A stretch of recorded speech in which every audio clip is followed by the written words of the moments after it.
সারা বিশ্বে। রবিবাসরীয় বিকেলে শহরের রং লাল হলুদ। দুর্গাপুরের প্রাণকেন্দ্র সিটি সেন্টারে একটি রাস্তার নামকরণ করা হলো কলকাতার ঐতিহ্যবাহী ইস্টবেঙ্গল ক্লাবের নাম অনুসারে। জাংশন মলের সামনের রাস্তার নামকরণ হয় ইস্টবেঙ্গল সরণি। দুর্গাপুর ইস্টবেঙ্গল ফ্যান ক্লাব ও দুর্গাপুর নগর নিগমের সহায়তায় এই রাস্তার নামকরণ করা হয়। এই উপলক্ষে একটি অনুষ্ঠানের আয়োজন করা হয়, যেখানে উপস্থিত ছিলেন রাজ্যের বিদ্যুৎ মন্ত্রী অরূপ বিশ্বাস, পঞ্চায়েত মন্ত্রী প্রদীপ মজুমদার, সাংসদ কৃতি আজাদ, এডিডিএর নবনিযুক্ত চেয়ারম্যান কবি দত্ত, এসবিএসটিসির চেয়ারম্যান সুভাষ মণ্ডল, ইস্টবেঙ্গল ক্লাবের কর্মকর্তা দেবব্রত সরকার, বর্তমান ও প্রাক্তন খ্যাতনামা ফুটবলার, সঙ্গীত শিল্পী শুভমিতা সহ অগণিত ইস্টবেঙ্গল সমর্থকেরা। উল্লেখ্য, মাস কয়েক আগে দুর্গাপুরের একটি রাস্তার নাম মোহনবাগানের নাম অনুসারে রাখা হয়।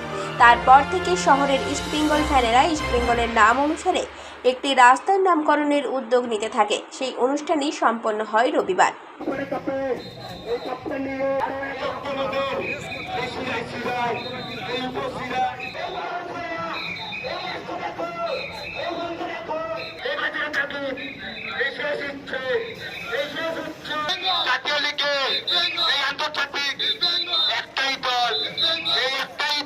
পরিষদের চেয়ারপারসন মাননীয় অনিন্দিতা মুখোপাধ্যায় এবং একই সঙ্গে আমাদের মধ্যে রয়েছেন।